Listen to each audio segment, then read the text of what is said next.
Kabajamtootaa fi hordoftoota lootii tiiwubii nageenyi keenya kabajaa lafaa fi bakka jirtanitti isiniif haa ta'u. Ani Lammiin jedhama.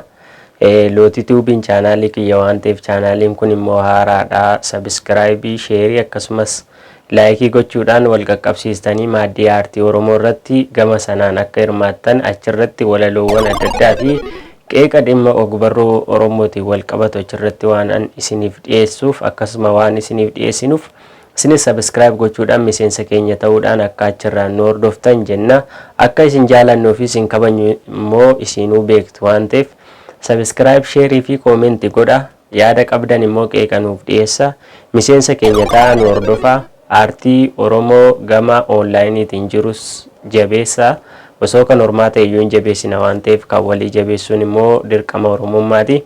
Kanaafuu waliif qoodaatii subscribe gochuudhaan gama sanarraan akka nu hordoftan jenna. Galatoomna.